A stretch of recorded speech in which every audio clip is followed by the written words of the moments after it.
All right, good afternoon, everyone. Today, I'm going to be discussing several topics within Daniel Shapiro's Negotiating the Non-Negotiables. But first, I'm going to pose a question.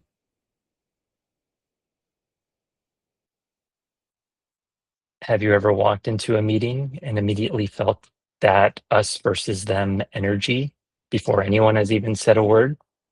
You haven't heard the problem yet.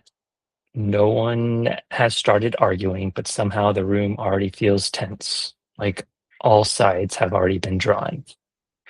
That feeling is what I want to talk about today.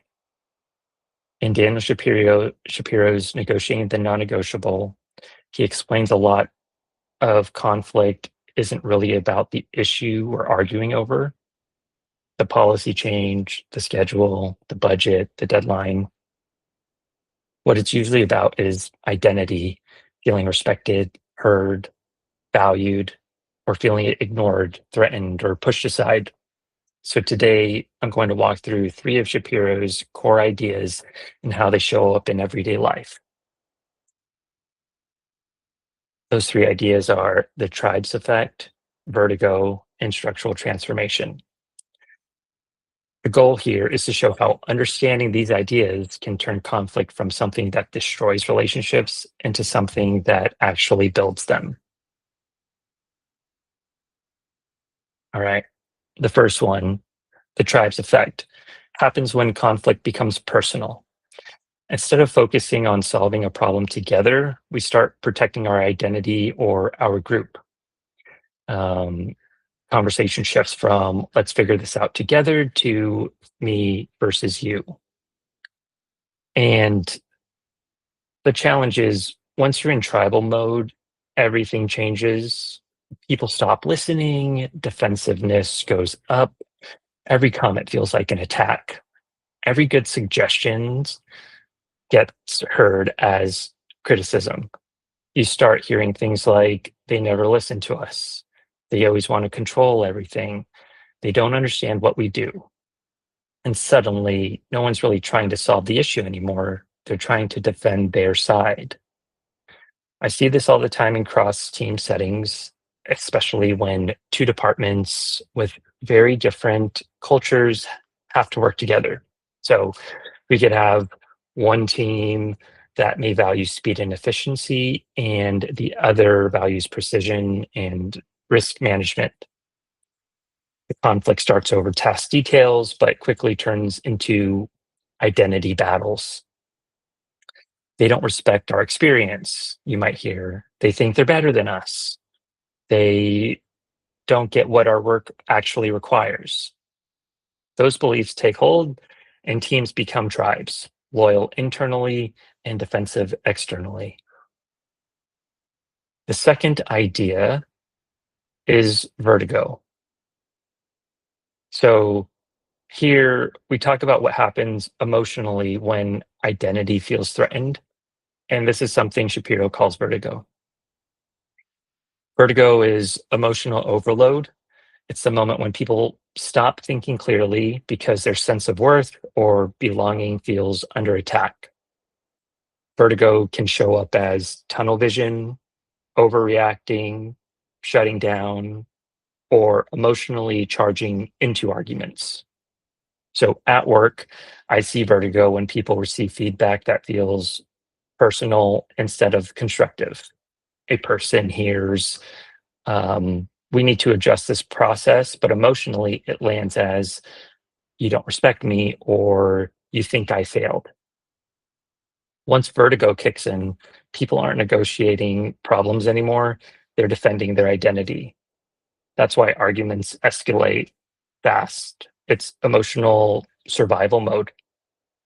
Um, and in this process, meetings loop. The same fights repeat over and over because no one is actually hearing the other side. Everyone comes prepared to battle instead of collaboration. Um, the third idea and really powerful tool um, that Shapiro identifies is structural transformation. Structural transformation is not about solving one argument. It's about changing how people relate to each other so the arguments don't keep repeating themselves. Instead of managing conflict incident by incident, leaders reshape the emotional structure of relationships. And Shapiro gives us these key tools: stabilize identity. So before solving problems, people need to feel respected and seen. A simple acknowledgement, your perspective matters, can quickly calm emotional threats. Um, Second, practice appreciation. This means listening first instead of prepping your rebuttal. Um, Not agreeing, but understanding. Being able to say things like, I see where you're coming from. That makes sense to me. That one sentence alone can defuse more conflict than any policy update or meeting agenda ever will. Third, build affiliation. People cooperate more when they feel emotionally connected. So leaders can build affiliation by, one, creating mixed team projects, encouraging shared wins, and getting people solving together instead of competing. It's how their team slowly becomes our team. And the fourth is create shared goals. Um, this is where the mindset fully shifts to, it's not me versus you, it's us versus the problem. So leaders should constantly reframe negotiations around mutual purpose. So things like, what outcome serves everyone here? Or how do we meet as many interests as possible at the same time?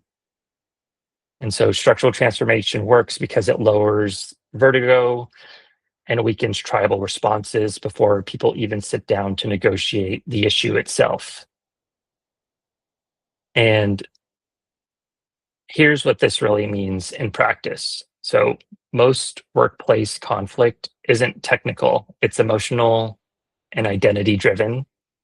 So what leaders need to do is spot emotional triggers early, validate identity concerns before pushing solutions, build affiliation intentionally, and reframe disagreements as shared challenges. Um, the big the biggest mindset shift is this: if you want cooperation, you can't start with competition. And for everyday conflict, even outside of leadership roles, some practical and tips include pause when emotions spike, listen harder than you speak, validate the person before debating the issue, ask collaborative questions like, how do we both get what we need here?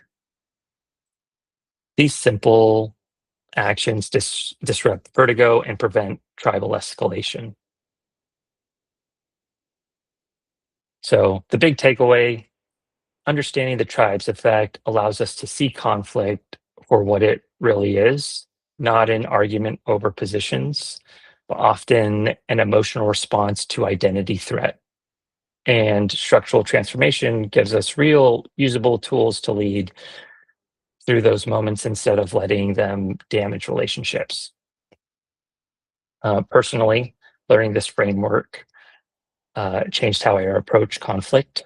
I stopped trying to win discussions and started focusing on stabilizing relationships first, and conversations became noticeably more productive. Because real negotiation isn't about winning an argument, it's about turning opponents into partners. Thank you.